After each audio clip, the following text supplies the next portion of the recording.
hello there.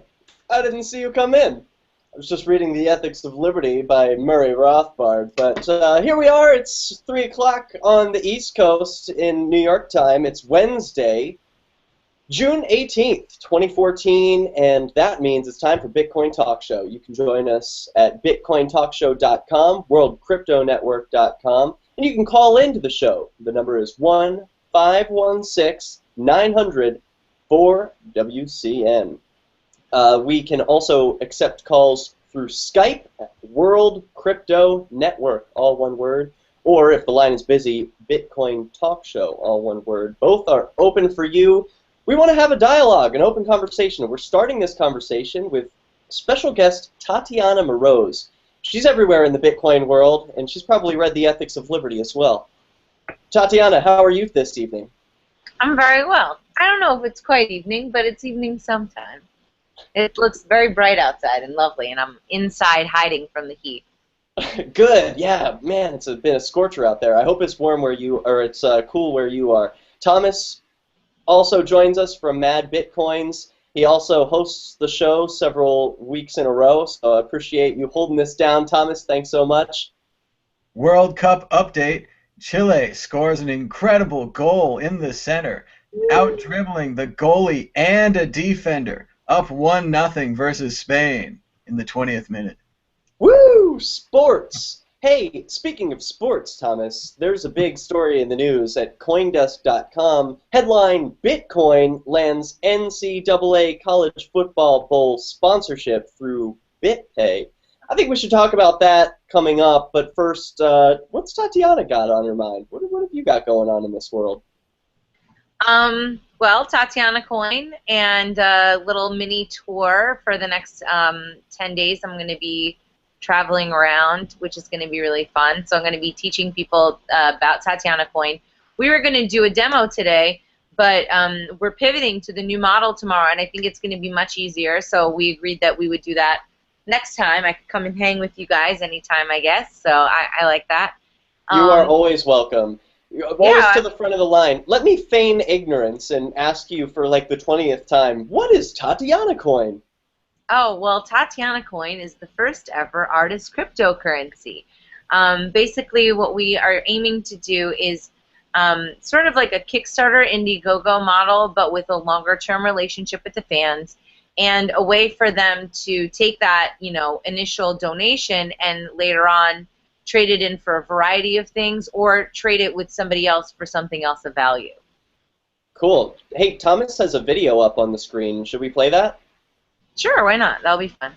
All right, cool. Let it rip, Thomas. All right, here we go. Nice logo, by the way. Thank you. Somebody donated it to me. This great guy, Martin, he's down in... Tatiana Moroz. I'm a singer-songwriter. I'm also an activist. A lot of my music deals with the anti-war message and overall freedom and liberty for people all around the world. I got my first Bitcoins back in 2012 when I started touring around the country, and I at first didn't really understand Bitcoin, but now as time has gone on, I really see it as an answer to a lot of the things that are oppressing society today. I'm really excited about the technology. I had some friends approach me about doing Tatiana Coin, and at first I thought it was a joke, but now it's a reality. It's the first ever artist cryptocurrency, and what we aim to do is try and find a new model for funding artists and involving the fans in a long-term relationship with their artists that they choose to support. So it's a little bit like Indiegogo and Kickstarter, but with a tokenization system. Today, but I'm safe with you.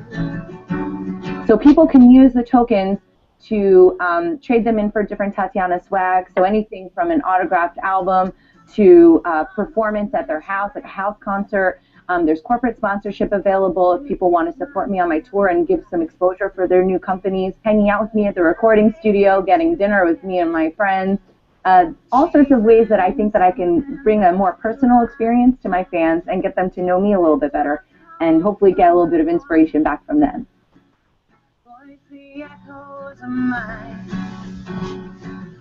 Give the world what they want.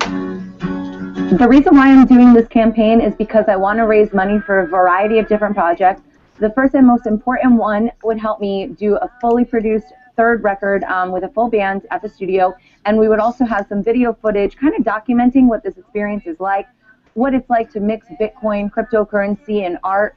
Then the second tier would be to support my tour. There's a lot of amazing festivals all around the world where I want to go around and tell people about Bitcoin, and I need a little help from my fans and from my friends. So that would be at the $50,000 mark. As I've gone around the world, I've had so many incredible conversations with people, and I think that I can really educate people about Bitcoin in a little bit of a different approach and bring in not just the techies, but more people, just regular people, and making it more accessible for them. Also featuring all the amazing entrepreneurs that are having Bitcoin help them reach totally new markets. At $75,000, I'll be able to bring a small video crew with me. So there's a lot of great subject matter there. I'd love to be able to document that. If this works, which I hope that it will, it's really going to open up my ability to make music more full-time and make the content that I want to do, that I think is important to change the world and to change the dialogue about Bitcoin, and to bring in the arts to Bitcoin. Artists are tastemakers, and they are able to get the message out to a large number of people. So if we can get the artist community behind it, I think that we would have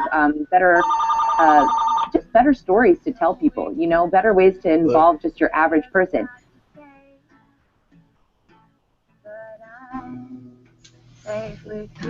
Hello. Yeah. The Tatiana Coin event will start June 3rd, and it'll... Yeah. Starts June 3rd. So it already started. You can go get some Tatiana coin. She's going to do an explanation of how to do it tomorrow. Well, actually, what's interesting is that until this point, people have been getting, the first early adopters got a crazy deal on them compared to what they're going to turn into tomorrow. Tomorrow's going to be a lot more simple, but like if people want to get, today's the last day that you can buy Tatiana coin for really cheap. And cool. Then tomorrow it's not going to be the same thing, which is, you know, fine, because most of my fans, I don't think they are looking to game the system or anything, but it's going to be pretty interesting what will happen with like that secondary market, because we're raising the price to a fixed rate. I don't know. So today is the day. It's not too late. Go to TatianaCoin.com, and tomorrow, you know, because you can see what the new experience will be like. It'll probably be a lot easier. So that's pretty cool. Yeah, well, Coin Powers is the one that has they have the campaign on their page, but that link is obviously on my page, and I just kind of live all my stuff on TatianaCoin.com. Yeah, why not? You've also got TatianaMorose.com, which is where people can buy your albums. You say you're working on your third, so your first two are both available there. And you said that you want to have Tatiana Coin. When I was listening to this video, you said to inspire your fans and also get inspiration from your fans. One of the things that you shared at the beginning of this video was that one of your fans donated the very logo for Tatiana Coin itself. Have there been other ways that the fans have inspired you? Yeah, I think that this whole entire experience has been really inspiring. Like, one of the things that I set out to do this week was to write another article, because I've been asked. And each time that I write, you know, I want to write something fresh about the experience. And what I've recently been learning is just how awesome the people are that I worked with on this project, how ethical they are, how, like, we all have sort of this pure heart approach. And I'm really grateful for that experience. And then the fans, I mean, they're not getting, you don't buy Tatiana Coin so you can make $1 million off Tatiana Coin. You buy it because you believe in the project and you believe in funding artists and figuring out. Well, it's like you don't buy a CD because you want to sell it and make $1 million on the CD. You buy the CD to support the artist and enjoy the music. So it sounds like you would buy Tatiana Coin for a lot of the same reasons you would buy a CD or a poster. Yeah, absolutely. But what's cool is, like, it's given me this feedback loop where, you know, every day I'm creating content where I'm interacting with my audience. So it's either sharing, you know, an old video or writing them a note or doing another, you know, stupid thing like walking around the lake or something. But just new experiences and new ways of being creative with my fan base, and I think that that's really encouraging, and I think it gives them something cool to feel like they're a part of as well, because they're actually helping me make that impact. You know, if they like what I'm saying, they're helping me literally do that. Yeah, I don't think it's been emphasized enough, the degree to which you are interacting with your fan base with this new Tatiana coin system, like having an artist-based currency. Because I think the challenge for all content creators and all artists is to know what your audience is looking for and to play to that. And one thing that Thomas and I have done is make videos where we have sponsors, and people who like our stuff will agree to sponsor per video or something. And that's one way to interact and know what people are interested in. But it seems like this is you called it a feedback loop. Like you're more interested every minute in how you can better serve the people who are promoting you, and they do the same. Well, it's also success too. But it's also kind of like the fans thing. I mean, when I talk about me having fans, I think that's kind of silly because people are like, "Oh my God, I'm such a fan." I'm like, really? I don't even know why, but okay. You have fans. I mean, but I mean, like, yeah, you know, if I have this kind of a thing when I was listening to a band that I liked, where I could almost, it's not just a fan club, it's like a fan club with rewards where, you know, you're also sort of dealing with the value of that artist. You know, you want to see them succeed, because then you could sell your backstage passes for more, you know? I mean, I don't know. Right.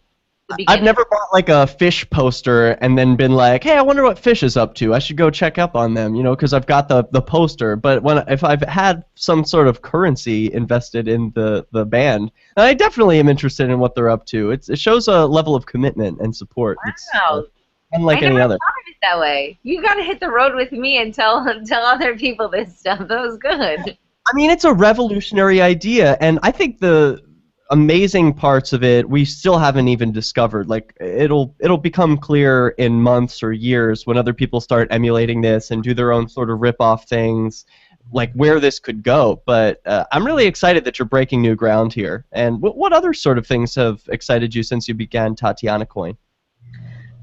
You know, all sorts of things. I had a really cool conversation this morning with David Irvine from MadeSafe. Are you familiar with MadeSafe at all? A little bit, but give me the elementary version. Oh gosh, it's basically like shared storage on your computer, and everybody's like sharing that storage space, and it's like getting all sorts in there, so it's super secure. Nobody can spy on any of your stuff. Like, you don't need to worry about anything ever again when it comes to that. But then, like, it's got all these different facets of it.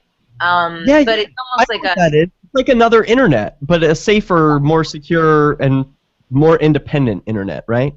Yes. That's. I mean, again, I don't think I should be their spokesperson, but yeah, I think that sounds about right. But what he was talking about was how his technology could allow people to have news that is no longer propagandized, and for like helping facilitate voting and all these other things. So I think Bitcoin is just the beginning, whereas like a few months ago it was like, well, what is Bitcoin? I don't know. And I thought it was so important to explain to people what Bitcoin was. Now I'm like, forget Bitcoin. There's all this other cool stuff that's happening because of Bitcoin that's like even cooler. I'm not a spokesperson yet. It's kind of hard because there's this continuing enthusiasm and all these new technologies that, like, I'm a hardcore noob. I get excited about this stuff, but I'm not a technical guy who can understand all the inner workings and what's going on under the hood. But I like get all excited and I want to tell everyone, like, oh, Bitcoin. And if they miss that train, then they are nowhere near ready for the next train. Or would you say it's the opposite? Would you say that people who haven't yet heard of Bitcoin can still jump on board with something like Tatiana Coin? Or do they need some sort of background to understand it first? Well, I think that the direction that these kinds of things are going, pretty soon it won't really be as important. You know, I mean, what's that common thing that people say? Oh, you don't need to know how electricity works in order to like use it and have it on in your room. And I think that's happening with Bitcoin. But when you start talking about those Bitcoin 2.0 things and these other things that are going to be built on top of it, your brain just goes out in all different directions, and it's almost as big of a revelation as finding out about Bitcoin the first time. Do you know what I mean? Yeah, like all of the smart contracts. When I first heard the idea for a smart contract, I was like, oh yeah, okay, that idea makes sense. You'd have a program that self-executes based on some sort of input, and or just time. It just looks at a clock maybe, and then just decides to pay out to your landlord or whatever. For example, like, oh, I have a contract with my landlord, and I fund an account with Bitcoin, and then every time it's the first of the month, it immediately gets removed, and I have no say in it, and the landlord has no say in it. It just happens, and we don't need trust anymore. We can just use technology to be trustless.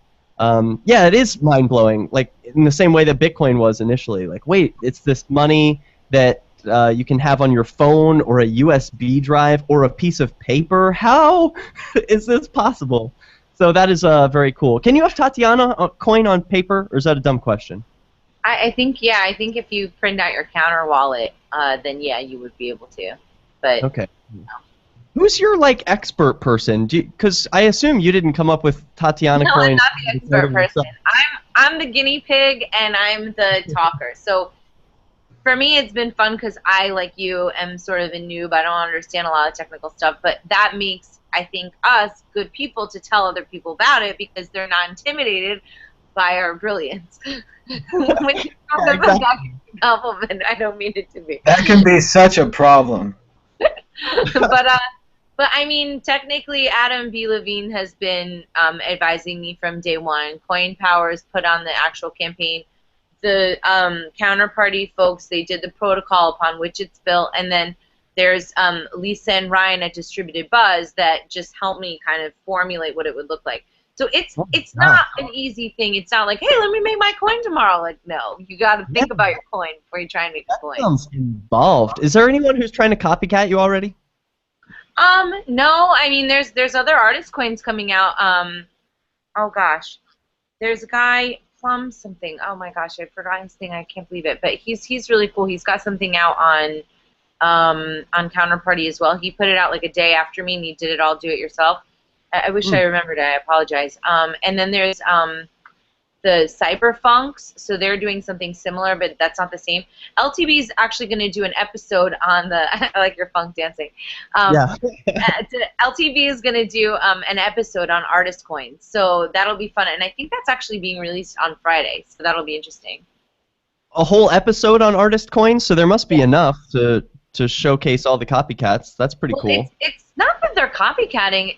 People were having this idea. I just happened to be lucky because I was working with amazing people and we were able to put it out ahead of time. And each of us, I think, are learning something in our experience that will enrich the experience for people overall. So it's like kind of glamorous, but it's kind of just like, oh man, we're gonna make some mistakes now. That's diplomatic of you to not call them copycats. But you know what I'm saying? There are people who say that's a cool idea. I want to do that, or I've got a slightly and that's good. You know, like as long as they're not. I mean, there's plenty of room for coins for everybody. It's more about what your fan base. But what I'm trying to do is make it so when other artists try and do a coin, their audience members are not like, this is hard, I hate Bitcoin, and they leave. It needs to be easy. It needs to be fun for everybody. So what's the first thing you're spending Tatiana coin on? Or do you just get Bitcoin from people who buy the Tatiana coin? Are you only a seller, or do you buy Tatiana coin too? No, what happens is I almost buy it back when I give them the content, right? So they give me Bitcoin, an XCP. Oh, shoot. I have a doorman at the door. Excuse me. Yeah, take your time. Just a moment, please. Yep, Thomas and I have got the doorman.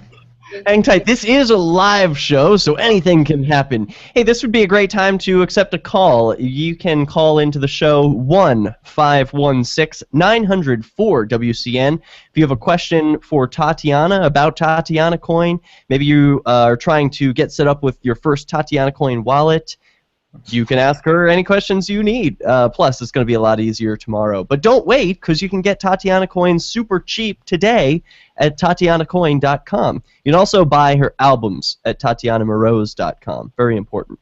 Thomas? We're also accepting questions and answers in the Google question and answers segment, so check it out. I'm here. Sorry about that. Excellent. So we were saying there are some people who are going to imitate what you're doing and change it a little bit, and you're saying that's a good thing.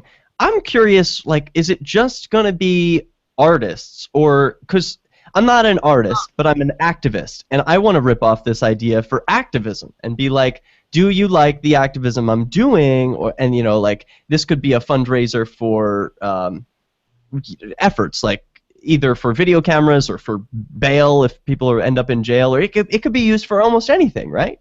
Well, you know, I've actually given that quite a bit of thought. But specifically with the activist thing was, all right, so yeah, you could do like a Derek coin and Thomas coin and this and that. But you know how I have same side and I have like 80 different singers, like songwriters, like speakers, musicians, whatever, that are all kind of liberty themed?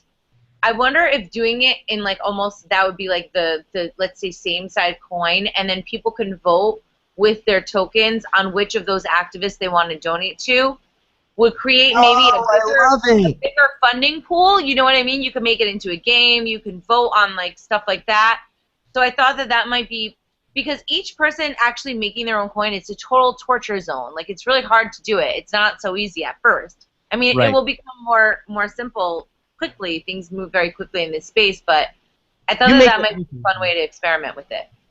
Yeah, well, you make a great point in that not everyone has to go through all of the work themselves to make these coins. Sometimes you can team up with others, and then you might even be a more powerful idea, because if everyone has the same side entertainment coins, let's say, and they really like what Tatiana's doing, they could kick more same side coins your way and just be like, okay, I like this, so more of that, please. Keep doing what you're doing.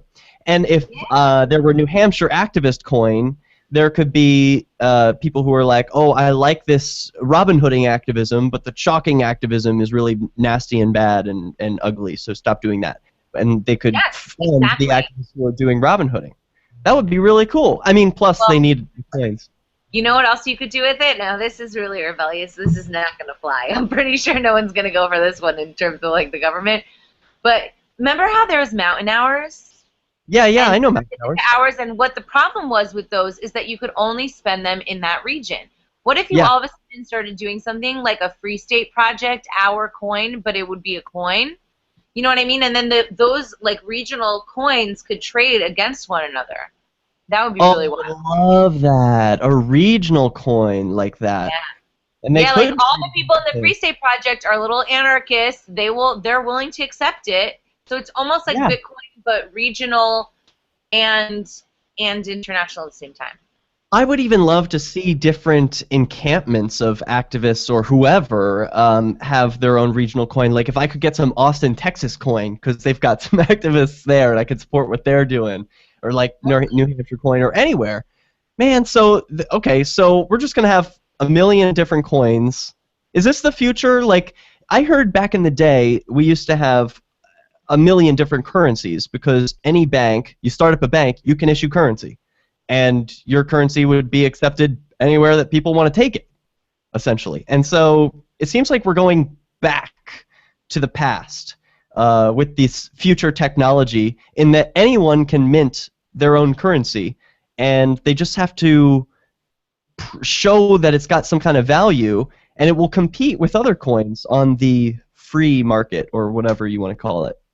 Yeah, I mean, I think that's one of the exciting things, but then think about this. Now, if everybody has their own coin, right, doesn't that mean that everybody has to be more accountable for their actions? Because if they want the value of their coin to stay high, all of a sudden it's like you incentivize completely different behavior in people in terms of like their output, their word, what they say, you know what I mean, like being accountable. I mean, that's what I mean when you start thinking about this stuff, you just go crazy. There's so much possibility. Well, I would hope that everyone is as accountable as they're going to be, and that they're at their peak of accountability. But you make another good point that once there's a financial incentive, like a currency involved, then they've got They made a goal? World Cup, you're watching? 2-0 Chile. Go ahead. Go Chile! Yay! Hey, Chile is a good place. You know stuff about that, Tatiana, right? Is that not? Do you talk about that still? No. Oh, okay. Well then, forget it. If you don't have anything nice to say, you don't say anything at all. Hey, Go Chile sports teams! Yay! Yay!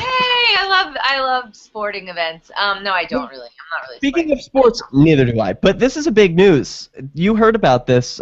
We started the show with it. Merchant Bitcoin payments processor BitPay has announced that it will sponsor the St. Petersburg Bowl. It's an annual college postseason football game sanctioned by the National Collegiate Athletic Association, or the NCAA. So this year's game will kick off at Tropicana Field, home of Major League Baseball's Tampa Bay Rays, on the 26th of December under a new name.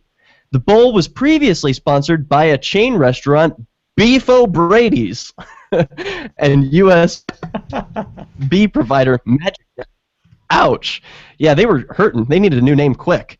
Thanks to BitPay sponsorship, however, the bowl will now be known as the Bitcoin St. Petersburg Bowl. BitPay hopes the sponsorship will raise awareness by promoting Bitcoin to a much wider mainstream audience. What do you think, Tatiana? Will this put you in the seats? I mean, I think that BitPay is always being really out there, and they're always reaching out to different groups. And I think that that's the single most important thing that sometimes when you're consumed by technical stuff, you're missing the appeal to the people. And BitPay always has the winning ticket on that. You know, they've had a good time. They've got an innovative approach. They've been delivering what they say that they're going to do all along. So they're an industry leader, I think. And I think that kind of a thing is great. I mean, I don't like sports, but that's awesome. What are you serious? Yeah, I don't see, like, Coinbase provides a lot of the same services that BitPay does, but I don't see Coinbase reaching out to entertainment industries or the mainstream in order to, I don't know, increase awareness of Bitcoin. Good stuff too, though, because they've got, they make it easy for you to have your money and pull it out and put it in easily with, like, it's attached to your bank account. It's super convenient. Yeah, but they don't do big, like, sponsorships things. Like, I saw BitGive just did a bowling event that Thomas covered. That was a cool thing. Like, I don't see Coinbase do anything like that. Yeah, they make the tools and they make it easy. I'm just saying, like, if they're going to compete, if BitPay's going to go out there and sponsor a Super Bowl thing, Dogecoin's going to go sponsor a NASCAR thing, I think Coinbase has to compete in this realm as well. Well, the market will make its decision, like BitPay is doing really, like? I wouldn't necessarily know how to even compare them with Coinbase, but each company has the freedom to have their own model, and I think personally I really like what BitPay is doing in terms of trying to get people out there. What would you want Coinbase to do? I mean, I'm demanding something of them, but then I don't even know. I want to step up and defend Coinbase. They did have that education program where they gave all those college students like $100 in Bitcoin or something. So they are trying one thing. So that was really clever. Let's go. Was that at MIT? It wasn't MIT. It was kind of a copycat of the MIT program. It was at a couple of other schools, and it was through Coinbase specifically, sign up for an account, get some money. But still, very cool, an experiment. So. Will you be at Bitcoin in the Beltway, Tatiana? What? Will you be at Bitcoin in the Beltway? I am singing at Bitcoin in the Beltway, then at PorcFest, and then at the Libertarian Party National Convention. Woo! You are busy. Do a Liberty Party coin. What do you think? Libertarian Party coin? Libertarian Party coin? Organizations, instead of putting your money into a political organization to do nothing, you could be funding it on the front end so it can have growth, and then you could use your membership for perks or something. I don't know. How quickly can Libertarian Party coin go to zero? That's what I want to know. They did have a Liberty coin recently, and I believe it went up and then it went down. And they also have now, I'm just free to announce, Canna coin. I don't know what this is, but first there was Pot coin, then there was Dope coin, now there's Canna coin. So again, new coins every day. Wait, Thomas, what the hell? What's the point of a Canna coin or a Dope coin? Well, the original Pot coin was supposed to be for dispensaries.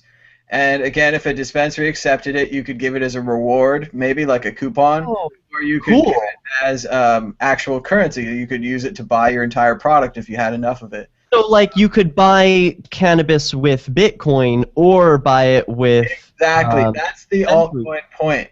All the altcoins are subject to a test. Can we do this with Bitcoin? Are we already doing this with Bitcoin? And in the case of Potcoin, they have pot vending machines in Colorado that accept Bitcoin already because people are more likely to have Bitcoin on their phone, aka in their wallet. As long as that keeps happening, each one of these new altcoins will be held up to the test, and it will fail against Bitcoin over and over again. Bitcoin already has SMS wallets. You can send Bitcoin through text. It's not So a what's new. the distinguishing factor here that makes these new coins a success, like Canacoin?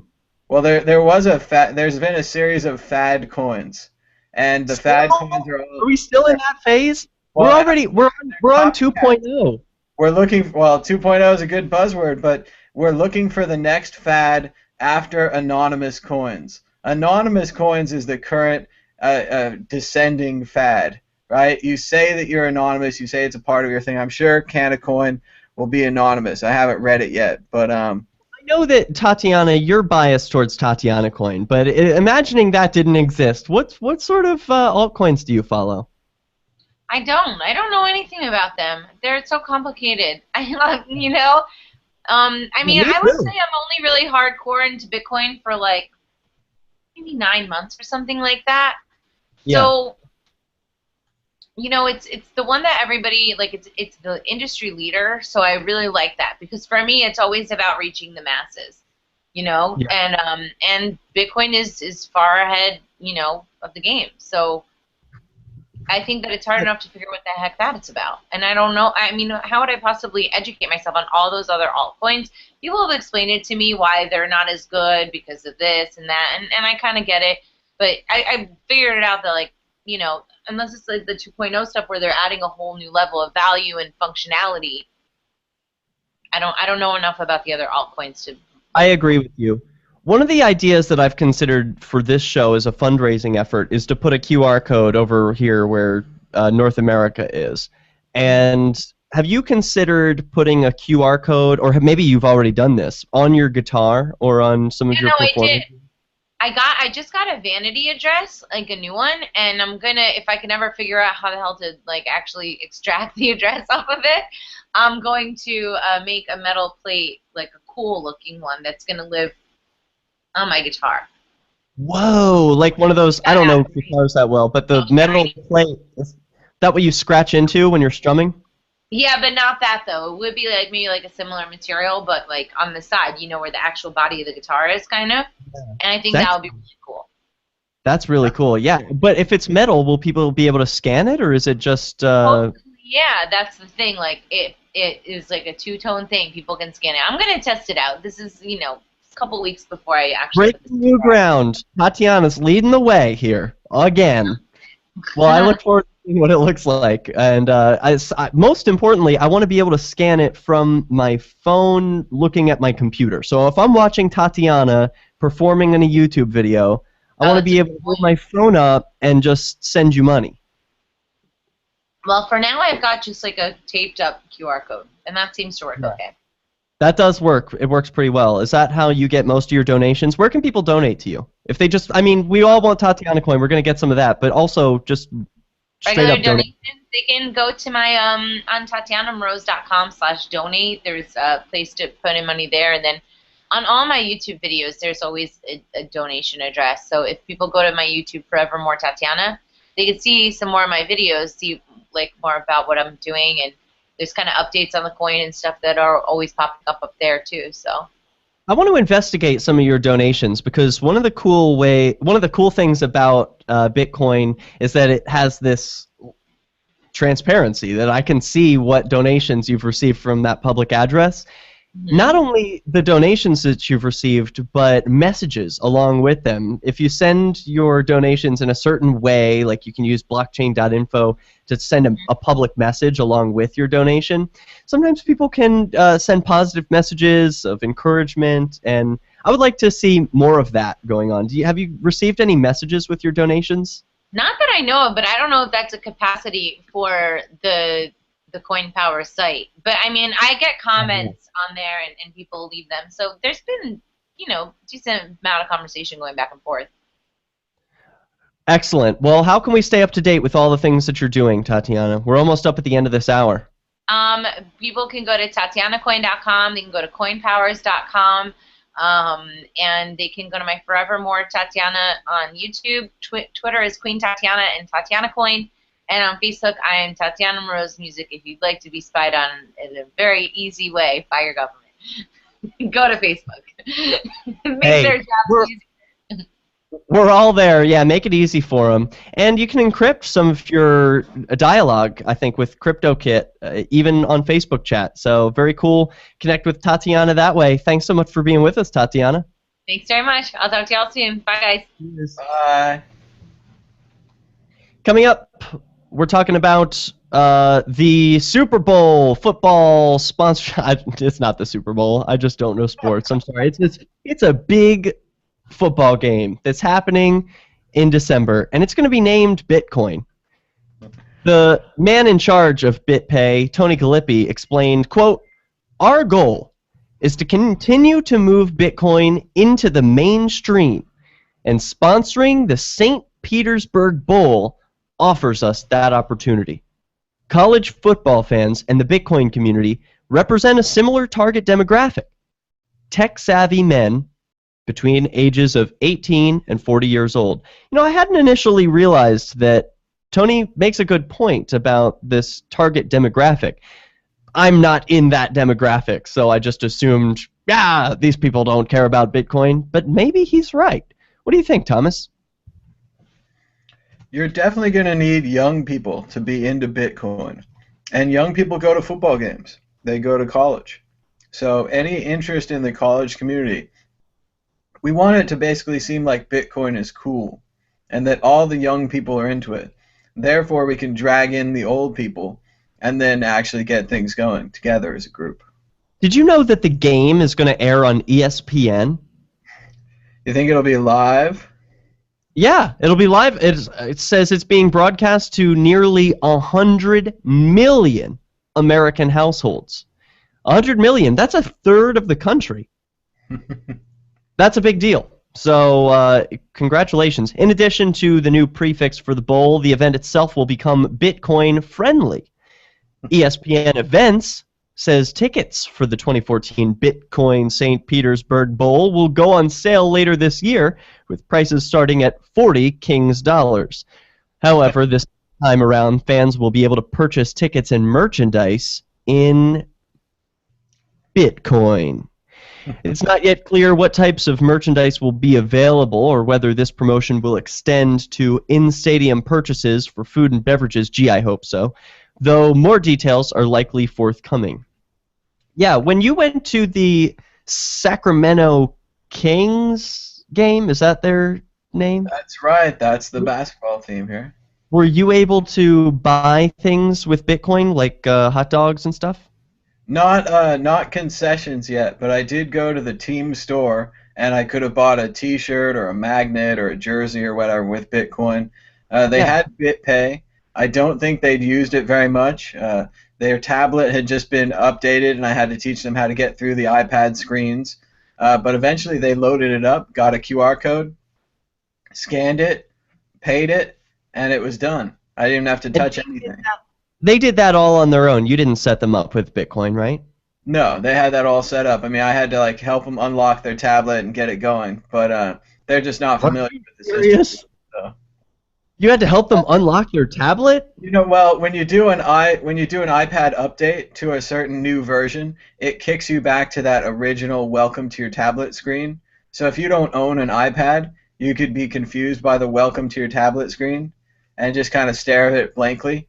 And I was like, oh, you just push this, push that, push this, and then we're done. And then she could use the tablet again. But that seems to be the major hurdle with Bitcoin adoption in these big companies is training people. Like, I am a person who's looking more towards self-checkouts, like everywhere. I don't need a register person. We don't need to chat while I'm paying for goods. So I want self-checkouts. Self-checkouts would work great with Bitcoin. You're already scanning items, then you scan your phone and you're paying.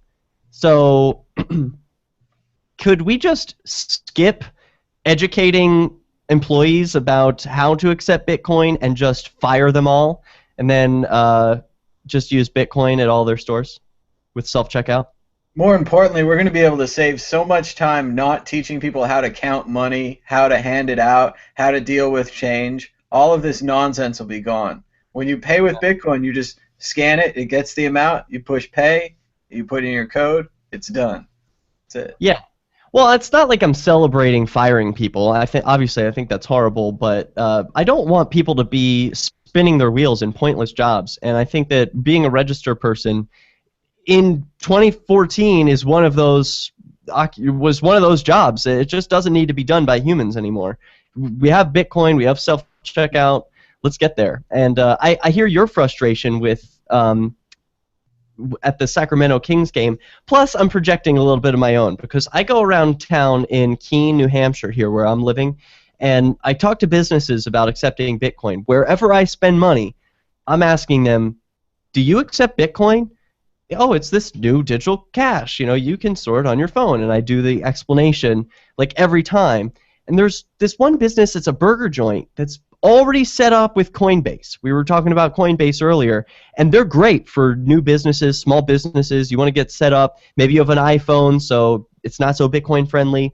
You can use Coinbase to accept payments as a merchant, and it's easy and fast. And pretty inexpensive, too. I think they have like 1% charge on converting Bitcoin into dollars into your bank account. Overnight, takes a day. So I got this business set up with a Coinbase account, and then like weeks later, it's like a month later, and the owner still doesn't know how to do it. What is my obligation here? What do you recommend, Thomas? How do I hold hands with these business owners to help them? I think holding hands is exactly what you're going to have to do. It's a brave new world. And just in the past, as, I don't know, people like me had to do everyone's tech support and remove all of the spyware, all the viruses of the world, we're now going to have to teach everyone how to use Bitcoin and how to use a Bitcoin wallet. Hopefully it won't take as long. Hopefully there won't be so many steps and so many different versions of malware. But there probably will be. There will be different versions of Bitcoin wallets, different versions of these phones, Android phones. We haven't even talked, is there still a Windows phone? Maybe there's a Bitcoin wallet for Windows Phone. I certainly don't know. But yeah, you can use Blockchain has an app that totally works. I've used it on a friend's Windows Phone. It is in beta. I will say one good thing about Windows Phone. They haven't banned any Bitcoin apps as far as I know on Windows Phone. I've got nothing bad to say about the Windows Phone. Yeah, fine. This is Microsoft Squares. We're joined by Peterson and Marguerite. Hello, Paige. Marguerite. Hey. Can you hear me all right? We can hear you pretty good. Marguerite, say hello. Hello. Very good. Welcome, Marguerite. Welcome, Paige. Good to see you both. Yeah, you too, Derek. It's been a while. How you doing? Good. Excellent. Hey, are you guys going to Bitcoin in the Beltway this week? Yes, I'll be there. I'm actually talking about MadeSafe on Sunday morning, I believe. Yeah, and you're speaking. I had Michelle Seven, Bitcoin Bell, on my show last night. You're speaking at the same time as Michelle Seven. I know. Me, Michelle, and Derek, or me, Michelle, and Kirstaf are all speaking at the same time. Oh, if I could just be a fly on the wall in every single one. Are they going to be recorded? Are we going to be able to see what you speak about, or is it all top secret?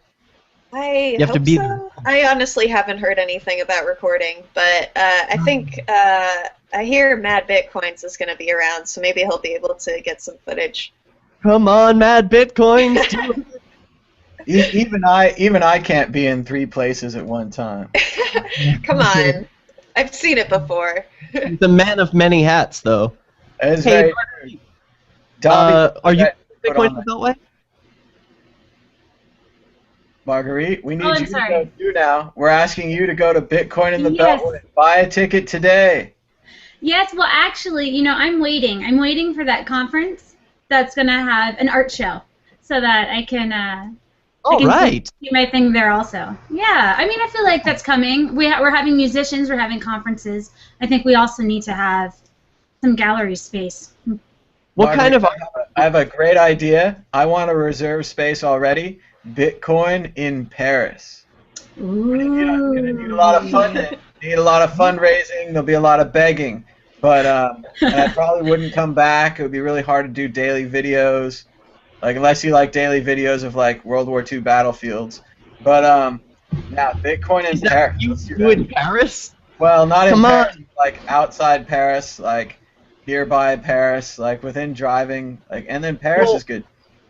Hey, for the folks who aren't going to be able to make it to Paige's conference, can you give us a sample of what we're going to hear? So I'm going to be speaking about MadeSafe and how it compares, how their technology compares to blockchain technology. So in a very brief overview, blockchain technology is built for transparency. It's a global ledger. There are these projects and other coins using blockchain technology that are trying to make it so you can be more anonymous, but it's not baked in from the start. So, and that's basically what the Safe network has. They have anonymous capabilities baked in from the very core of the protocol. So when there's a coin that runs on top of the Safe network, it will actually be anonymous. It's not going to be these, like, needing to use mixing services and all that kind of stuff. It will be like an actual anonymous coin. Does it work through like a? I have a pretty elementary understanding. Does it work through like a VPN or something? Is that why it's anonymous? Because it's like channeled through some portal that the NSA can't see through?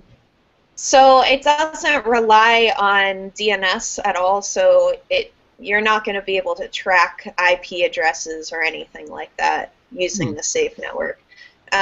Is it in terms? So it's a very like extremely complicated technological protocol that I am not even completely in understanding of, at least the very core things. I consider myself a technology person, but I'm not like a trained developer. Like, I don't know how C+ works or anything like that. I can't go in and read the code and be like, yes, I get it. But I can understand the concepts pretty well, and so it's basically, instead of a global ledger, so what Bitcoin solves is this issue of being able to have a global consensus, like the fact that it can solve the problem of double spending. What MadeSafe does is completely different, but they do it as well, and it's using a completely different system. So you could basically say that while Satoshi was solving the Byzantine general problem, so was David Irvine of MadeSafe. He was doing the same thing. Wow. Basically during the same time, which is incredible. Why do you think David Irvine is comfortable being public about who he is and Satoshi is not? He's Scottish. I don't think he's afraid. I think it's his roots. Yes, wow. I think he's very proud of like the things that he's been able to develop, and the team that's backed him, and everyone that's kind of there with him in Scotland. They're all very proud of this, and they all really like talking about it. So I think maybe Satoshi was afraid of repercussions, or just maybe he didn't have time to keep working on it and wanted to pass it off and let it be a community thing. That said, MadeSafe is kind of doing a similar thing, but just not being anonymous about it. They're not trying to hide. They just want to be a part of the core development, but they also want it to be distributed, which is kind of one of my roles out here in San Francisco. Marguerite, jump in here. Do you work with MadeSafe as well?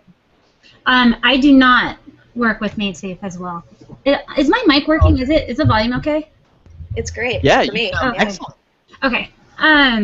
Yes, no, I do not, but I am very interested in what Paige is doing, and I know someone that is also very interested in joining the San Francisco branch. So I was curious to hear about, what's happening. I know it's very new, right, Paige? You're just like getting in the middle of it, and it's you out there. You're on the front end trying to bring interest. So what's happening with what's happening out there? So, so kind of a general overview of what MadeSafe is trying to do. They're trying to set up these pods, developer pods, in different parts of the world so that they're not the only ones maintaining the core. Just like Bitcoin doesn't have they have a core development team, but all those people are spread out all over the globe.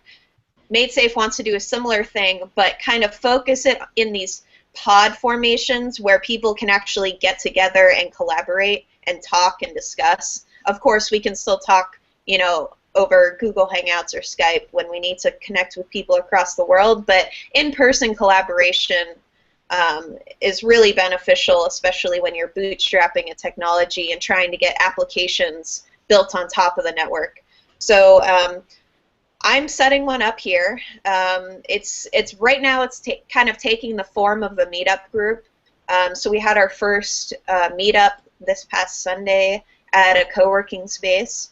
It was kind of hand in hand with the Bitcoin developer meetup to kind of introduce some of them into what MadeSafe was doing.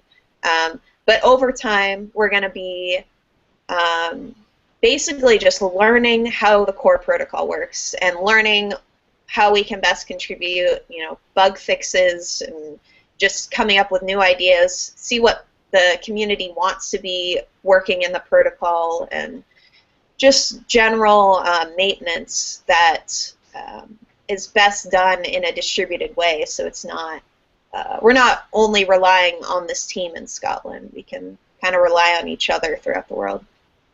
Okay. Are there businesses or any other corporate interests in MadeSafe that you're seeing there in Silicon Valley?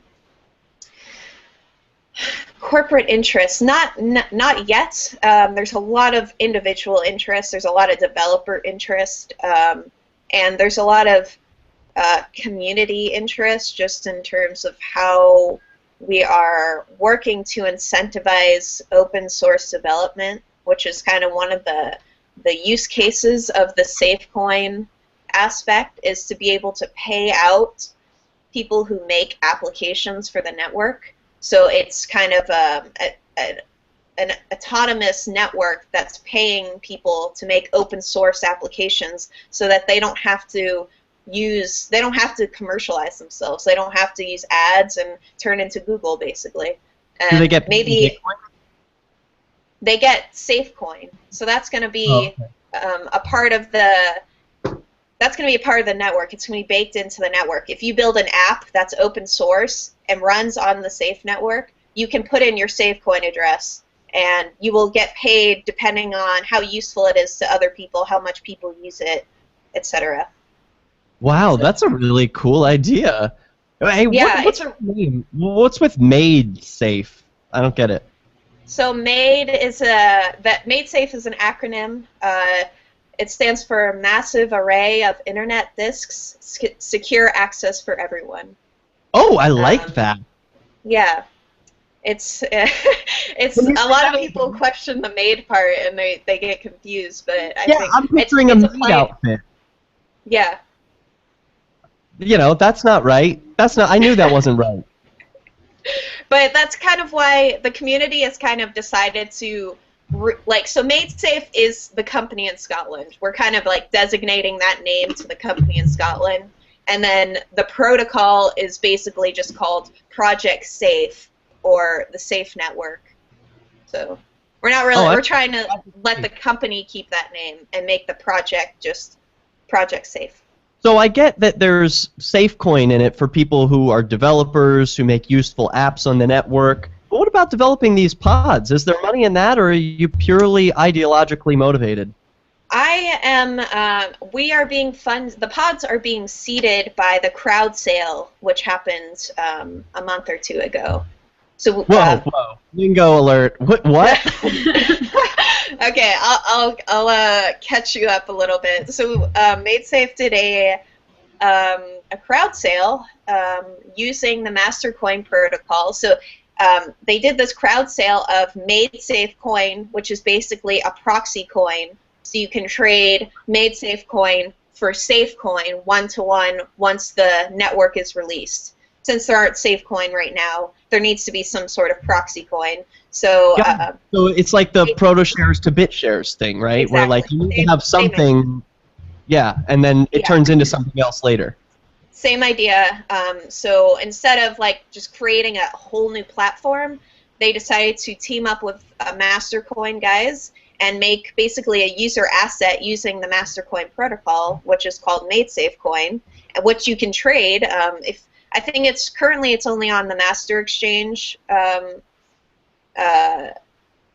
exchange, but it does have a trading value and it's kind of fluctuating. But in terms of, so what happened with the actual crowd sale was crazy. So it was supposed to go for 30 days and it ended up going for, I think that like it ended up being like 24 hours, like before everything was all sold out. So Woo! Yeah, it was crazy. So we basically have Sorry, go on.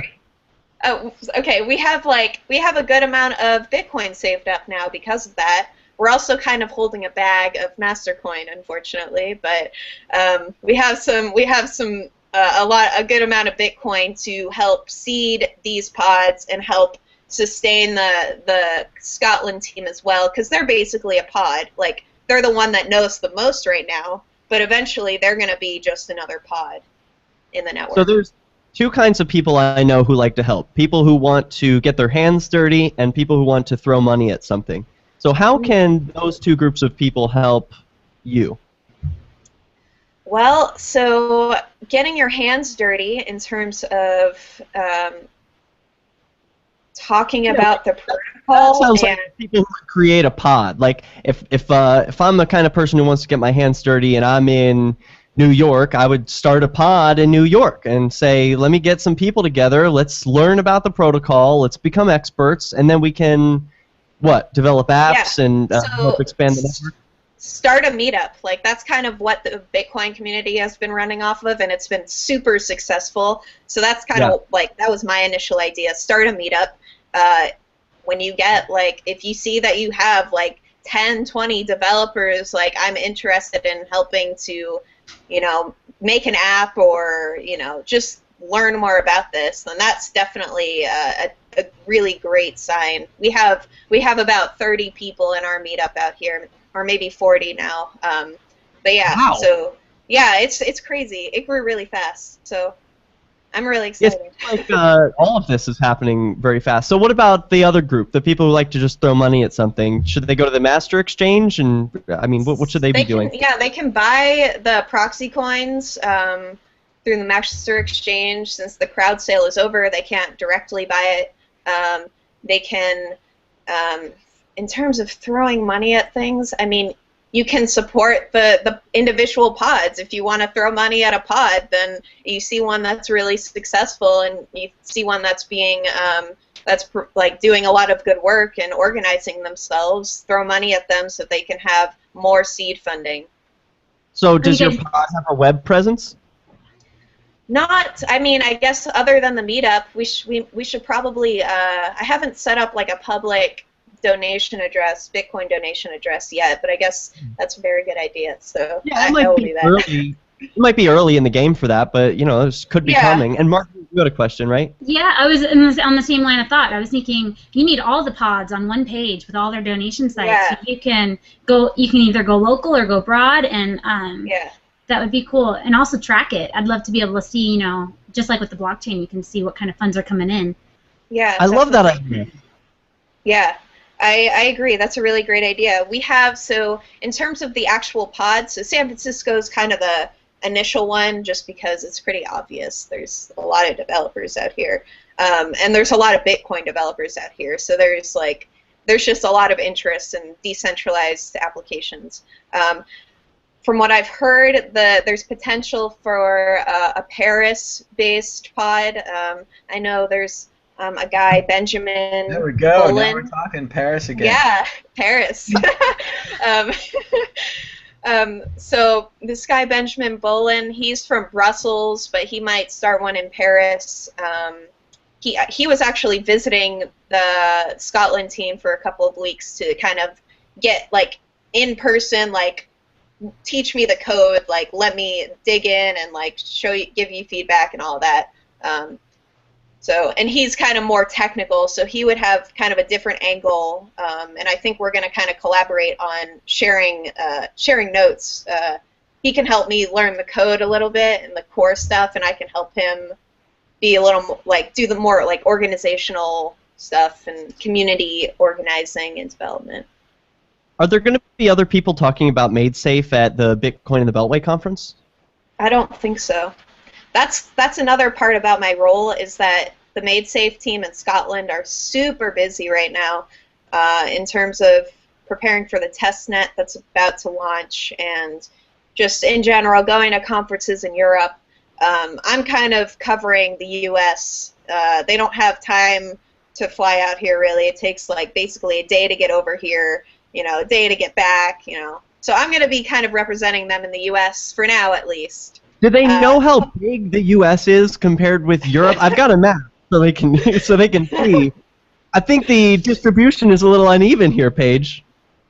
I mean, if other people want to speak about MadeSafe, then contact us. Like, if you're interested, then we want more people to be enthusiastic. That's another thing about kind of what's transpired with the whole, at least the first few months of it being released. David Irvine has kind of been the face of everything, and he's been speaking. Nick Lambert has been around a little bit, but David, he's the mastermind, so he's been kind of the face, and we're kind of trying to distribute that out so it's more just, people in the community talking about it as well. So is giving him more time to code. He needs to code. So you said that the pods are running on money from the fundraiser. Yeah. Are you being paid? So if people come in, are they being paid, or how's that working? In terms of so I'm getting like a payment for doing the work and setting it up. In terms of the actual developers, that's gonna be kind of seeded through the SafeCoin. And eventually, once this seed money runs out, I'm also going to be making money through SafeCoin, providing resources to the network and whatever. Are you going to be paid in SafeCoin? I would like to be eventually. I have a feeling I'll prefer SafeCoin over Bitcoin once it's used. Once it's widely adopted, I have a feeling that I'll prefer it, just because it'll be more anonymous. Well, anonymous, and you have that element, that proof of resource element that David loves. Like, that's a little right? I mean, will you talk a little bit about that concept, because I think that people still aren't familiar. Yeah. So another way to earn SafeCoin through the network is by providing resources. So if you are so a proof of resource is the idea of being able to add a portion of your computer hard drive, or maybe you have a spare external hard drive that you don't use, and you want to add that to the network and let people store their data on it. You can add that to the network, partition a part of your drive, or add that external hard drive in, and you will be rewarded SafeCoin depending on several different parameters based on obviously how much space you give, but also how much bandwidth you have. Obviously, if you're not connected to the internet and people can't access their data, then you're not much help. So it's going to be based on that. And also, through MadeSafe, you'll be able to run programs and use computational power of these computers. So it'll also be determining CPU when you're providing resource. So say someone writes an application that's using all of this, that needs a lot of resources, needs a lot of CPU. It can pull from computers around it, computers that are storing the data that it needs. Whoa. Yeah, it's basically gonna be a massive computer network. Like, Yeah, it's gonna it sounds be, like it's basically like an ant colony. Think of an ant colony. Every ant is very individual and has its kind of own set of really rules on their own. Ants are very, like, they're not very smart. They don't have much to do, but they have very strict rules that they follow. And when together in an ant colony, they're very, very complex, and they do very, very complex things. I know one of Andreas's favorite ants is the leafcutter ant, because they have characteristics where they actually farm some sort of other bug to, like, get resources from these bugs. So it's like, what David is really interested in is this concept of mocking nature, which I think is really, or mimicking nature, which is really intriguing to me, because that's kind of why I got interested in all this stuff in the first place. Yeah. So. Well, my mind is sufficiently blown. That's amazing. Yeah. Okay, Paige, I have a question about the whole process. Okay, so Yeah. say you have all these computers connected. What happens when some of them go offline? Do you lose, and your data is, it's distributed across the network. Mm-hmm. Do you lose that data, or is there a protocol? Yeah, so it's all it's all very redundant. So there's at least 4 copies of every chunk that's stored to the network. So if a computer goes offline, there's still going to be 3 other chunks stored in the network somewhere. And the network will actually detect. Sorry? At what? At random? I mean, that doesn't sound very random. safe. What if all 4 go off? If all 4, well, so if all 4 go off simultaneously, that's kind of, it's very hard to predict. But you're saying it's a small piece, like that same piece, very small piece of information is on 4 different, I mean, you have many computers that it will be distributed across. It's not just in 4 pieces. Right, so the files are broken up into 1 megabyte chunks, and they are distributed across the whole network. And these chunks will have at least 4 copies of the chunks in the network somewhere. So if one of the chunks goes offline, there's still 3 copies to choose from, and the network itself can detect when a computer or resource goes offline. It will reallocate that 4th chunk to somewhere else. So the only real way you could attack it is by basically doing a similar attack to how Bitcoin is attacked, through like a 51%, but in MadeSafe it's actually a lot harder, a lot higher of a percentage. I think you would basically need 75 or 80% of the nodes to be able to do a sufficient attack as far as what I've heard. So yes, if you had control of all 4 of those computers, and you simultaneously shut them down. It would harm that file, that specific file that was trying to, like, get that chunk. But these chunks are distributed at a completely random fashion, so you wouldn't be able to predict, like, know which ones to shut down. Therefore, you would need a significant majority of the nodes to be able to do something like that. I see. Thank you for explaining. That is nowhere near as vulnerable as I thought. I was like, well, I turn my computer off several times a day, so, that was a real problem, but it's not. Yeah, the whole network itself is also, it has so many layers of security on it to prevent things like that happening. So there's also this aspect of kind of ranking. So the more healthy and uptime resource you provide, the higher ranked you are. It's kind of like a reputation system. So a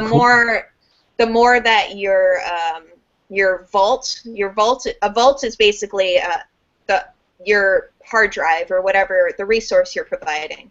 So they're called vaults. So if your vault is online, you keep your computer on, maybe you have like a Raspberry Pi, you can keep this hard drive connected to the internet at all times or something like that, then you would have a very healthy and high reputation in the network.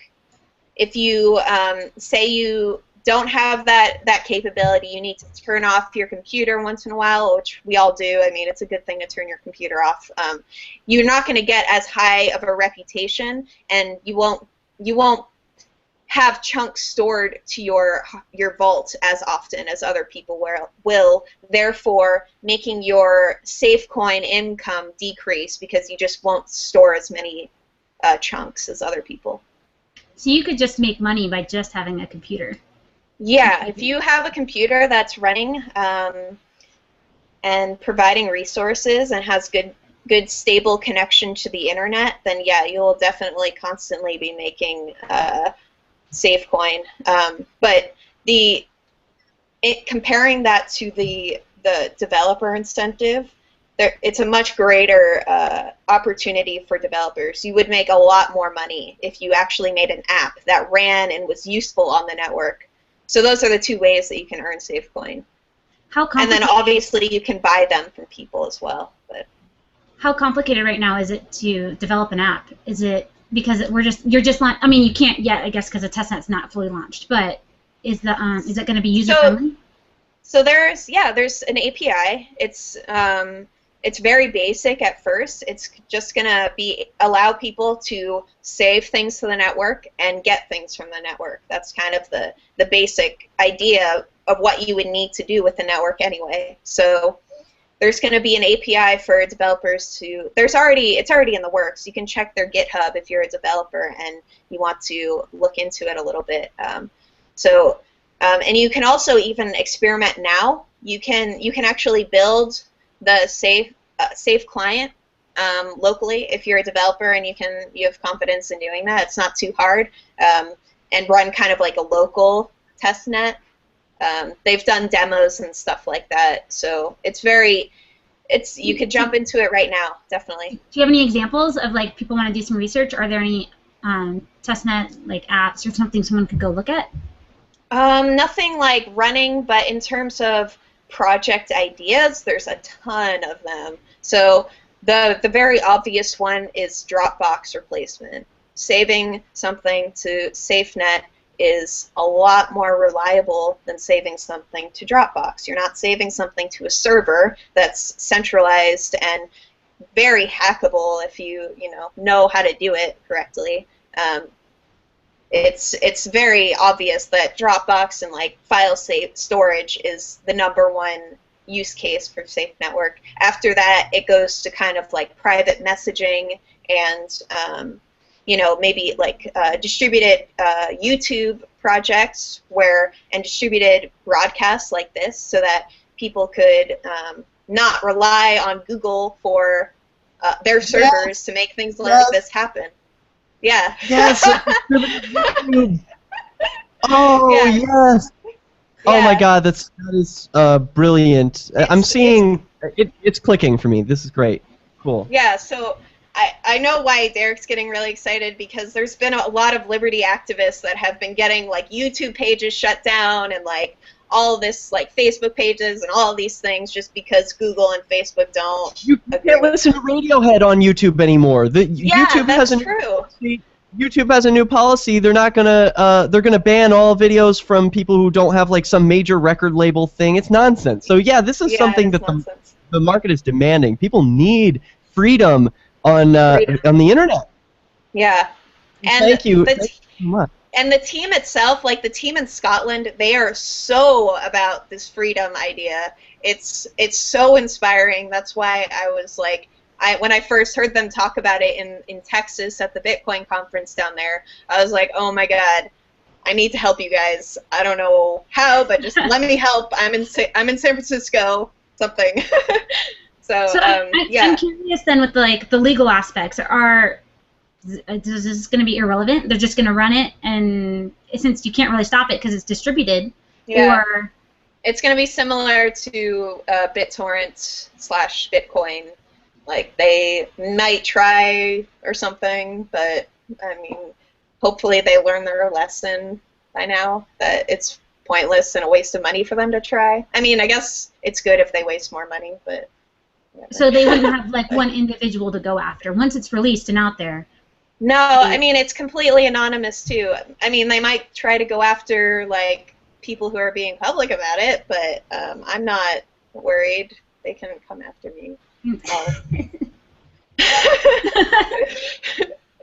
I mean, like there's nothing they can really say. It's just like what MadeSafe is doing is just as important and you know, innovative as what the internet did when it first started, and what Bitcoin and what blockchain technology was able to do. So they can go after it. I don't think they would be pretty successful though. So there's no way that, like, say. Sorry, go on. I was going to say, like, that music or some sort of other, like, the data itself could have value. So if, like, something is being transferred a lot distributed a lot across the network, that it would be identified as having value, and then the origin of that file source could be maybe paid? Yes, that is also another option. I know, actually, I remember... I think that's kind of what Tatiana was referencing, and when she was saying that she was talking to David. I know they've been talking about this concept a little bit, about being able to share music or art pieces and kind of have your a safe coin address attached to it, so that people can, the more that it's consumed, the more artists can earn. In terms of, I don't know, like, the specifics of how that part works. I think it has it's relative to, say, for example, if you say someone makes a browser application that runs on top of the off of Safe Network, and there's websites on there. People make websites, transfer their websites to this, and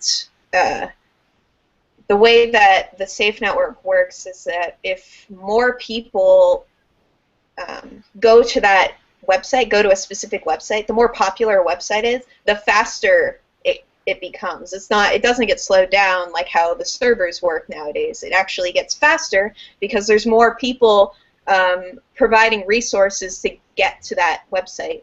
And I think it has a similar, I think it's similar to what Tatiana and David have been talking about in terms of artist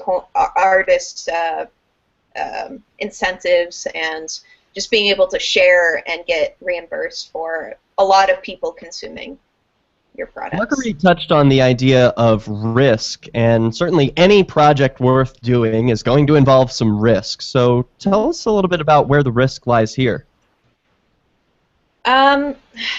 So, like similar to Bitcoin, it relies on a kind of a network effect. So at the very beginning, it's going to need, I know the MadeSafe team, they're going to kind of seed it with a lot of proof of resources and different places where people will be able to save data to. So it's not going to be completely empty at the beginning, but definitely getting that network effect, it's going to be the first hurdle. But that, that obviously, it's helped with having applications that run on top, and the getting paid by running the network or running bolts. And in terms of risks, other risks, I don't know. Like, it's really, I don't see how people could be targeted individually for this. It's very anonymous, so I don't see it as I don't see there being any risk to individual users in particular. Yeah, but just to the network itself, if the network effect doesn't catch on. I hear you. Yeah. That's very yeah, I mean, I don't see too many other things, though. What are you looking forward to with Bitcoin in the Beltway? You're going to be there speaking, but what are you going to be listening to? Shoot, I'm super, like, all of the speakers there seem really, really cool. I'm kind of upset that I'm speaking at the same time as Christoph, because he's obviously a really great person to listen to. We both have, like, technology talks at the same time, which is unfortunate, but, and I'm also just generally really excited at the fact that it's kind of a Liberty event. in DC. I think it's kind of so perfect. Like, I think Jeff Berwick's talk is titled something like How Bitcoin Can Be the Final Bullet to Destroy the District of Criminals or something like that. It's just so epic. I love it. Yeah, I get this sense that like Bitcoin in the Beltway is where it's all happening. It's really going down. To borrow an expression. Yeah, I think I have a feeling like half of the people there are going to Porkfest afterwards. Yeah, right. I'll just save on the caravan. That's very cool. Yeah. Are you going to Porkfest page? Yeah, I'll be there. I'm flying. I'm actually flying out of DC on Sunday, so I'll be in New Hampshire at like midnight on Sunday, ready to hang out on Monday. How long does that last? I've never been. I don't know about it. It goes from Sunday to Sunday, so it's a week long. Wow. I think it used to be shorter, but yeah, it's gotten very popular, so they kind of had to extend it out. Derek, Derek, you've been more often than me, I believe, right? Well, I've actually, only been once. Yeah, actually, the first 2 years I was unable to make it. The second year I was in jail, and so my first and only attendance was last year, and it was a blast. Okay. I actually met you at the dance party there. Yeah, that's where we met. It was so, yeah, it was. I had so much fun last year. But just that whole community is really awesome. I'm actually probably going to be speaking about Made Safe there as well with Brian Sovereign, because he's really awesome. Oh, cool! Yeah, Brian Sovereign. Is he doing a pod here in New Hampshire? Because he's one of these experts on Made Safe, isn't he? He is. I'm not sure how much he's looked into it in terms of the core, but it would be really cool to see someone start a New Hampshire branch, because yeah, I mean, I'm excited about this, and Bitcoin is already a big deal in New Hampshire. You know, I think like a third or 2/3 of Overstock.com's first orders were shipped to New Hampshire. So it only makes sense that we would have a Made Safe pod here as well. So yeah, and I've heard that there are a couple different hacker spaces in Manchester and stuff. So maybe those could be really good kind of like community resources to start these pods up. Cool. Well, I think it's awesome. I got to take a break, guys, but shall we continue with this show in a couple of minutes, or do you guys just want to keep it rolling? I'm just going to dip out. I need to get some water and cool off. It's a hot summer day here. Thomas, do you have any questions? Chile clears it out to the center. España back to the wing. And Chile back to the center again. It's still 2-1 Chile over España. Muchos rápidos. What's the score? It's 2-0. Chile. I love when a small country beats a big country. Like this morning, the Netherlands beat Australia. You could never see that happening in reality, only in the soccer game. Mm-hmm. Although Australia, it's also population. I really think they should list the population numbers after the team so you could really have an understanding, make better comparisons. The way they should name baseball teams with how much money they make. The $180 million Yankees versus the $70 million Oakland A's. So, that kind of action. But that's what I'm looking at. We're also looking at today's Bitcoin news. Did you guys see they leaked a list of possible bidders for the Silk Road Bitcoins? That's right. They leaked. The government doesn't know how to use the reply all. And when you reply to all, that's right, everyone can see. Oh my God! That's right, CC and BCC. Thank you, government. And now we know not necessarily who's going to bid on the Bitcoins, but we know everybody who asked. And the interesting thing is that, as far as I can tell, unless one of these companies is another thing I don't know about, no one from the Winklevi twins team asked. We do, however, have, as predicted, a second market was there with the second market ETF. We've got the Coinbase CEO. We've also got a professor, someone from Yelp, a bunch of investment groups. But it's just interesting to see who we have. Shem Booth, an artist and musician. It's funny if these people have the money or if they're just interested. They just wanted to know. So yeah, the list is out. What do you guys think? Who are you Wow. surprised to That must see be a on the pretty list? successful artist. I'm gonna look them up.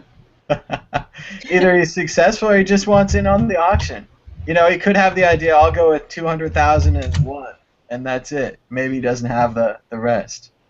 So, It or looks it like could be, he's Spanish, maybe. Let's see. Hold I don't on. know, the CoinDesk article does seem to have links to everyone, so they've at the very least went ahead and Googled them. So were they going to release who actually bought them in the end anyway? Like, It's unclear. No one really Okay. knows what's going to happen. It's all, I mean, generally, I think that we do have the right to know who bought things. Like, if you bought like a Yeah. former drug dealer's boat, I could look that up in the registry and be like, Right. oh, I see, Okay. you bought the yacht. But so all these people wouldn't necessarily be ashamed that their names are on the list if they were actually interested, because they would have assumed that their names would have been released eventually if they bought in. probably so. I don't think I'm just wondering how many of these people are going to be like, oh, never mind, like I don't want to do anything obviously, with I mean, this. I think that the assistant professor, we can assume he's interested in information. Anyone that works at any of these large capital management groups, you could consider them possible bidders. Yeah. But yeah, the musician and the professor are the two that really stand out as people who wouldn't have enough money for 3,000 bitcoins. Because remember, it's only 3,000 tranches of bitcoins. It's not like they're asking you to buy all 30,000 in one go. So 3,000 bitcoins, good deal, Paige. Can you handle that? Can I handle 3,000 bitcoins? You're gonna have to pay in cash. They're not going to accept Bitcoin to buy the Bitcoin. I wouldn't buy stolen goods anyway, so. Something taken by force from the late Red Pirate Roberts. Yeah, I mean, yeah. Well, it's not even his bitcoins that they're selling. They're selling the bitcoins of other people that were participating in True. potentially it's a very situation legal. where the like- Liberty camp's absolutely correct. The Americans saw a business operating within their sphere. They seized the business. They don't care whose money is inside the business because they declare it to be illegal. So therefore, if you had money from England and it was in the Silk Road because you were going to buy some T-shirts legally, no one really cares because other gangsters have stolen your money. Bigger gangsters. Yeah. So I mean, that's regardless of what you think about of Ross and like his involvement, the fact that they're just selling off bitcoins from other people arbitrarily, not even checking whether their activity was illegal or anything, it's stolen. It's straight up stolen. They've committed They have nothing a crime to defend that catch with. the criminals. So, of course, Ross's only real crime, other than the alleged hitman things and the running an open market, is staying in San Francisco, not fleeing to Costa Rica or another country, and using free Wi-Fi at the library. He thought that he would be safe forever in the library, and it turns out you're not safe at the library. Yeah. Yeah.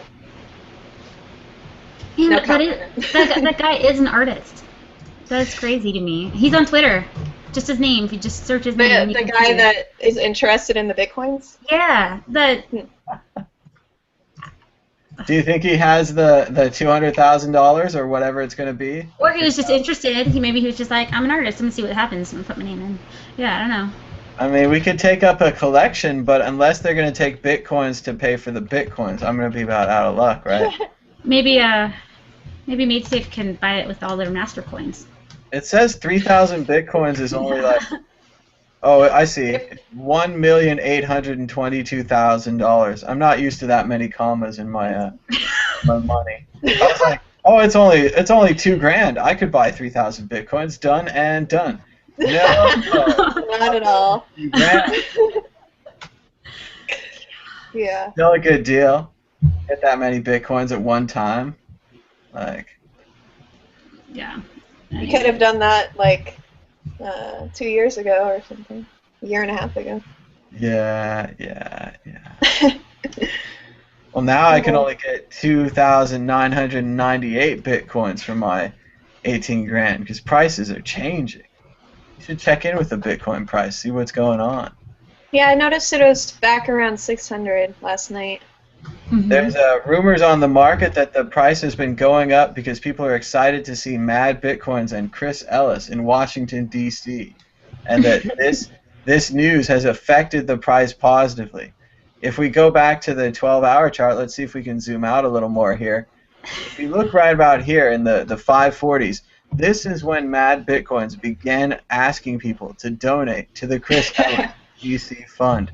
As you can see right here, these 3 green lines together, this is where Chris has agreed and purchased his ticket. Now you can see this double head and shoulders pattern, these 2 upside down V's pointing upward, very clearly showing that by donating to Chris Ellis coming to DC, that you have caused a recovery in the Bitcoin price. Oh, I think you got it wrong, Thomas. I think it's Philippe's artwork and Encrypted Rock and all the artists and all their tweets. I think that's the. I know Chris has said that all you needed was Photoshop, and suddenly there was thousands of pounds in my wallet the next day. And all he did is he's got these Photoshops, and he's got me in them, and he's like, bring Chris Ellis to America. Photoshops. Chris Ellis. So, oh man. There it is, right there, Marguerite in the back seat. Look at that. For our Vegas trip. How quick it happens, your photo gets out there. What happened to you, Paige? Pretty soon, you'll be on top of Lincoln's statue with a fake beard. Everyone will say, it's that MaidSafe girl. Looking forward to it. We'll have to see what. Although we won't be doing a fundraiser for MaidSafe anytime soon, they've still got some funds. Although, like yeah, you said, we're pretty good for now. A bag full of master coins. Yeah, we need to. If the FBI was accepting Mastercoin for those bitcoins, I think maybe we would be interested. But any other currency though. And remember, never forget your safe word when you're dealing with master coins. It's important to know. What's the safe word? What's your safe word? Derek's laughing. Oh man, guys, I'm gonna run. I've got to work on some artwork, but it was really nice to talk to you, Paige, Derek. Yeah, you too, Marguerite. All right, thanks guys. for inviting me on. Marguerite, good luck. All right, thanks. Bye. Thomas, did we talk about the leaked list of bidders while I was away getting a drink of water? About the leaked list. We're all very surprised to see Shem Booth, artist and musician, as well as Daniel Fulkenstein, assistant professor at Rowan University, on the list. We don't think they have the requisite $1.822 million to buy one of the 3,000 Bitcoin tranches. But then they could be going for that one small one. Who's going to get that small one? Yeah, good point. Yeah, that's a little weird. Like, didn't they have to put $200,000 up at stake so the federal government? Right now is this is the interest list. So if you send an email saying, "Hey, I'm interested in this auction," they replied to all. Instead of using blind carbon copy (BCC), they used carbon copy. So basically, someone in there leaked the list, and that's how it happened. Oh yeah, it's a shining day for. You think this is intentional? Then? They can't be that incompetent. So do you think this was an intentional move to try and affect the price? The levels of training are incredibly poor on computers everywhere. It doesn't surprise me at all that, no offense to the likely secretary or mid-level functionary who made this mistake, most people don't know about blind carbon copy. Most people don't know about carbon copy, and they reply all to everything. It's increasingly spreading. You have to know the difference. You have to spend the time to learn it. I don't think they do. But they're learning it now. And remember, these are the same groups that have released those beautiful PDF files where they just highlight it and turn it black, and then you can just highlight it and copy and paste it. So yeah, they're not familiar with the technology they're using, and they're not willing to test it. They're willing to go ahead and go with it the first try. So. What's going on in the world of Bitcoin ATMs? Do you have any Bitcoin ATMs where you are? Me? In San Francisco? Yeah, what about in San Francisco? I was talking to Thomas. I wasn't sure if your video was frozen or not, but you are with us, and your video is not frozen. Yeah. So, I can tell you that I did get to use a Lamasu machine at Page's Bitcoin meetup in San Francisco. Yeah. It was Yeah, more of so a there's- temporary machine. The guy carried There's it. a few kind of floating Lamasu machines that people own, so they'll bring them to events that are happening if there's like kind of table set up for Bitcoin merchants or something. I know there's an actual, I think it's a RoboCoin ATM. Maybe it's not. Don't quote me on that. But I know there's one at a hackerspace in Mountain View, which is kind of South Bay area. They have a permanent ATM that you can go in and buy Bitcoins with. Nothing else. I'd like to see one of those Skyhook ATMs in person. These sub That's what I $1,000 was saying. ATM. I mean, imagine if Chris Ellis and I had one of those. We could take it with us across America. What about that? Whoa, that's a good idea. That And could be a we'd fun. wear a T-shirt too. T-shirt funding available. Yeah, I really like that. The reason I ask is because of the Project Skyhook thing. I mean, I want to see all the ATMs succeed. I want to see more ATMs out in the world. And I'm frankly shocked that there aren't more ATMs all across the country. There are already some in private businesses. There are some in bars. There's one in a gun store in Texas. Why aren't they everywhere yet? Well, in terms of, so I actually do know someone that tried to set up a Lamasu in some, I think it was some office, but it just wasn't being used, so he just like took it out and took it back home. Really? So in terms of, yeah, I think it's really just about placement. Like if you put it somewhere where there's obviously a place, if you're accepting Bitcoin at your business, it's probably a good idea that you would want to do something like that. But if you're just arbitrarily putting these up, it might not be best in terms of like if it's a permanent placement. It just probably might not work quite well yet. Internet cafes aren't around anymore, but if they were, that's where I would put a Bitcoin ATM. So what's the like modern day equivalent? Where do techies go to hang out? Is it just like a bookstore? Co-working spaces. Co-working spaces and hacker spaces. That's where the one that's in Mountain View is. It's at a hacker space called Hacker Dojo. And I think, I mean, I don't know if they're trying, there's a few other co-working spaces in San Francisco. I would definitely encourage them to look into it. Yeah, I mean, I don't know. It just seems like one of those no-brainer ideas. Like, people want Bitcoin, and they want to be able to do it quickly and anonymously with a little machine. They exist already, so we've crossed that hurdle. Now, where are they? I'd like people to start putting them places. Yeah. Of course, I can look at myself and say, hey, Derek, you haven't put you haven't put anything anywhere. So I'm partially responsible, but... Well, let's be optimistic, Derek. Let's get you a Skyhook too. And I wanted to say one of the best Bitcoin ATM placements that I heard about was that Scottish pawn shop. That as part of the Scottish independence movement, they decided to stop taking British pounds for 2 or 3 days. They had a Bitcoin ATM in their store, so you would walk in with your old money, change it into the Bitcoin ATM, and then buy whatever you want at the pawn shop. I think it went both ways. You could pawn your old video games or old bowling balls for Bitcoin. And it was we got to play around with this Skyhook thing. As much as I'm in Team Lamasu, I got to play around with something, and I can't afford what they've got. So yeah, that's the other thing is the barrier to entry. If you want to invest in a Lamasu, you need a little bit of money at least. So, or need a couple of people to get together to invest. So there's definitely kind of a barrier. Yeah. They're the most beautiful looking one. They seem like they've got the best team on their head with a head on their shoulders. Sure. So I agree. Okay, well that's my ATM update. Where are the ATMs? I'll just keep asking that each week, and then hopefully they'll appear.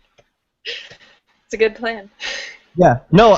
That's my news. It's 5 o'clock on the East Coast. What do you guys say? Do you have more news, or should we wrap it up here? I'm ready to go. I got errands to do and things to We've do, had a good show. You packed in the knowledge. I feel so much more enlightened about MadeSafe now, and Awesome. I'm going to definitely look into talking to Brian Sovereign about having a pod in New Hampshire. That would be key. Do it, Brian. Yeah. Yeah, that would be awesome. Good. All right. All right. Thanks, guys. Thanks for inviting me on. Cheers, Paige. I think we're all gonna hit it. So Thomas, is with your permission, I'll close the show. All right, go Thank ahead. everyone for listening. This has been Bitcoin Talk Show. You can catch us every Wednesday at 3 p.m. Eastern, noontime Pacific, at bitcointalkshow.com and worldcryptonetwork.com. Until next time, bye-bye. Chile beats Spain 2-0.